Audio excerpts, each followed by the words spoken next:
네, 이번 영상은 화학구조 데이터를 이용하여서 가상 탐색용, 즉 이제 버추얼 스크리닝용 그 3D 콘포머를 생성하는 과정을 나임을 통해서 보여드리도록 하겠습니다. 여기 보시는 것처럼 처음에 이제 화학구조 여러 데이터베이스 파일인 SDF 파일을 읽는 거는 일단 저는 이게 그 아시넥스라고 하는 회사에서 안티박테리얼로 준비된 이제 그 케미칼이 있는데요. 이거 다운받을 수가 있는데 8044개 파일을 사용해서 이제 이 가상 스크린용 데이터를 만들 거고요.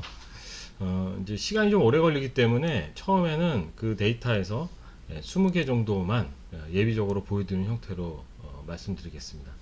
처음에 이제 SD 파일을 부르시고 그다음에 이제 프로퍼티 스캔을 하면 이제 세 가지 정도 이 아시넥스 라이브러리의 아이디 넘버라든지 그뭐 설트 데이터 폼 템플릿 뭐 이런 부분에 정보가 들어간 것들이에요. 이제 이런 부분은 이제 불러오신 다음에 그 다음에 이제 RD킷의 몰리큘 그러니까 RD킷으로 이제 가져가야 되니까 RD킷 from 모리큘을 바로 연결을 시킵니다. 그래서 이제 실행을 시키고 나면 이 데이터들 라이브러리 지금은 20개 정도만 불러오게 해서 20개 정도 데이터의 아이디 넘버, 설트 타입이 뭔지, 그 다음에 이제 템플릿이 뭔지, 뭐 여기 표기되어 있는 그 화학 구조가 들어가 있는 형태가 되어 있습니다. 이렇게 하시고요. 그 다음에 이제 이거를 3차원 구조의 콘포머로 만들어야 되기 때문에 첫 번째 단계에서 이제 수소를 넣어주는 단계를 해주게 됩니다. 자, 여기 모리큘을 하실 때요. 항상 저번 강의 자료에서도 설명을 했었지만 그 SDF 파일을 읽었을 때 요거를 그 RD키 형태로 가져오는 형태로 가져오게 됩니다. 근데 이거는 이제 소스 컬럼을 지우는 형태의 체크를 하시는 게 좋은데 왜 그러냐면 이제 구조가 두 개가 뜨기 때문에 이제 헛갈리기 때문에 그렇거든요. 그래서 요걸 하시게 되면 SDF 분자 부분들은 이제 표시가 안 되게 됩니다. 그러면 이 아웃풋 하게 되면 그렇죠. 여기 RD킷의 모리큘 형태로 됐고 아까 이제 SDF로 있었던 부분들은 안 보이게 되는 거죠. 삭제가 됐으니까. 그 다음에 여기다 수소를 추가하는 부분은 알디킨 몰리큘 뒤에 add 하이드로젠 이렇게 되어 있는 걸로 하고 이것도 마찬가지로 소스 컬럼 표기를 지우는 거로 하면 실행을 했을 때 아웃풋 결과가 여기 지금 보시는 것처럼 수소가 들어가 있는 구조로 보여주게 됩니다. 조금 자세히 보시다 보면 이렇게 수소가 다 들어가 있는 구조를 보실 수 있죠. 모든 분자들이 이제 다 수소가 들어간 형태로 보이게 됩니다. 아까 소스를 지우는 거로 했으니까 처음에 RD킷으로 바꿨을 때 만들어진 구조는 안 보이게 되는 거죠. 네, 그 다음에 이제 Generate Coordinate 여기 지오메트리 밑에 있는 Generate Coordinate를 연결을 해서 요거는 2차원 구조로도 바꿀 수 있고 3차원 구조로도 바꿀 수 있거든요. 지금 같은 경우는 2차원 구조에 수소를 넣은 상태에서 3차원 구조로 바꾸는 과정을 먼저 해주는 겁니다. 이렇게 해주게 되면 이 분자들이 아까는 2차원의 수소만 들어간 형태였는데 3차원 구조 형태로 바뀌게 되죠. 사실은 이거를 뭐 해주는 이유는 뒤에 콘포머를 만들어서 바로 해도 되는데 이렇게 하게 되면 구조가 그래도 처음에 좀 적절한 형태 타입으로 바뀐 형태가 되어버리니까 콘포메이션 서치를 하거나 에너지 미니마이제이션 할 때 시간을 좀 줄일 수 있습니다. 그 다음에 이제 이것도 마찬가지로 하시고 여기 소스를 지워주는 형태로 하셔야지만 이 구조가 한 개로만 계속 유지되는 거죠. 그 다음에 콘포머는 이제 어떻게 하냐면 이 그 RD킷의 add 콘포머에서는 일단 회전이 가능한 결합을 자동 인식을 해서 한 분자당 한 10개 이거는 이제 옵션을 바꾸셔도 돼요. 뭐 20개, 30개 이렇게 하게 되겠죠. 뭐 그렇게 하셔도 되는데 일단은 저는 한 10개 정도만 잡고 제너레이트 하는 최대 숫자를 30개로 제한을 했습니다. 이거는 이제 콘포머 중에 에너지가 같은 것끼리는 얘들이 묶어버리거든요. 이런 과정들을 해서 사실은 이 옵션에서는 이 정도로 하면 안 되고 이거를 뭐 한 3, 이거를 한 20으로 잡고 뭐 얘를 한 뭐 50으로 잡고 이런 형태로 사실은 하는 게 더 일반적이죠. 이렇게 해서 계산을 해줍니다. 이게 사실 시간이 오래 걸리거든요. 예, 예.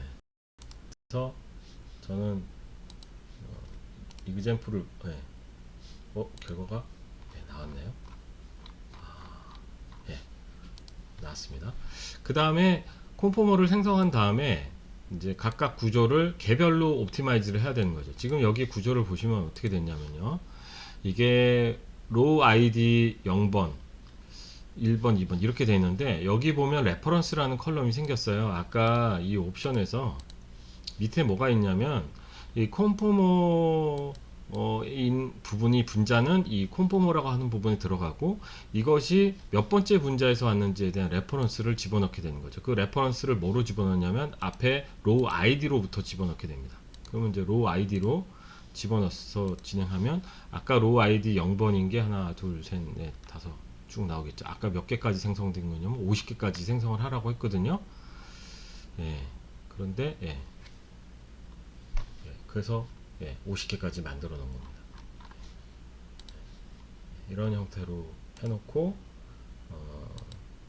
이 옵티마이즈 지오메트리에서는 포스 필드를 선택하는데 여기서 이제 분자 구조를 할 때 머크 모리큘라 포스 필드를 많이 쓰거든요. 스몰 모리큘 같은 경우 이렇게 해서 하시고 컬럼을 지우는 형태로 하고 에너지 값을 표시하고 컨버지 되도록 합니다. 여기서 에너지는요 단위가 킬로칼로리 펌 올로 계산되거든요. 그래서 요거를 계산을 시키면 쭉쭉쭉 해가지고 아까 그 콤포모들에 대한 계산을 다 하게 되는 거죠.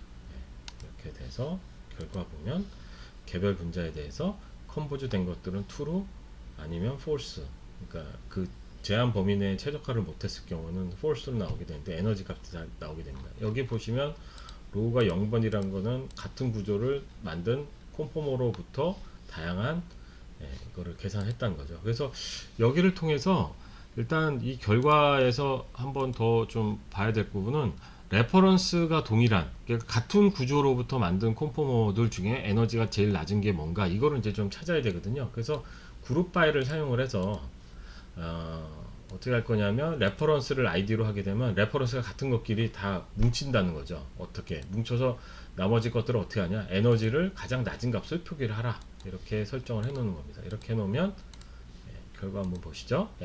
로우가 쭉 나오고 그 로우가 0번이었던 거에 미니멈 값이 뭔지 이렇게 표기가 되게 됩니다. 그리고 아까 여기서 각각 콤폼에 대해서 레퍼런스가 있거든요. 그래서 이번에는 조인이라는 거를 사용을 해서 어떻게 할 거냐면 양쪽의 레퍼런스 똑같이 있으니까 이거 같은 것끼리를 합집합을 만드는 풀 아우터 조인을 시키게 됩니다. 이렇게 해가지고 매칭을 시키면 결과가 어떻게 나오냐면 이 레퍼런스 로에 맞춰서 그 미니멈 에너지를 계속 반복해서 써주는 거죠. 그러면 이 로우가 0번인 콤포머들 중에 가장 낮은 에너지가 24점 얼마가 옆에 다 표기가 되게 됩니다. 그래서 요거를 나중에 빼줄 거예요.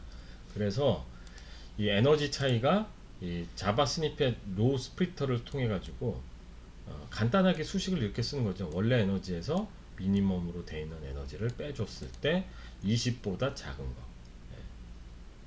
그러니까 뭐냐면 미니멈 에너지 구조로부터 한 20kcal per mole까지 높은 것까지만 잡아준다는 겁니다. 이렇게 하는 이유는 대개 이제 한 실온이 에너지 운동 에너지였을 때 한 20kcal per mole 정도 가해지니까 그 정도 범위 내에서는 실온에서 에너지 밖에 운동 에너지를 반해서 조금 변할 수 있는 에너지 폼이다 이렇게 가정을 하는 거죠.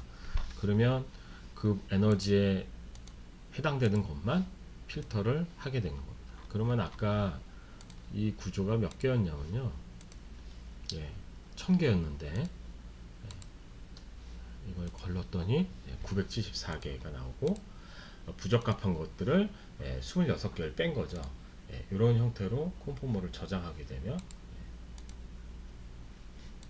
가상 스크린용 3000 구조를 저장한 형태가 되게 되겠습니다. 자, 오늘 내용은 여기까지 하겠습니다.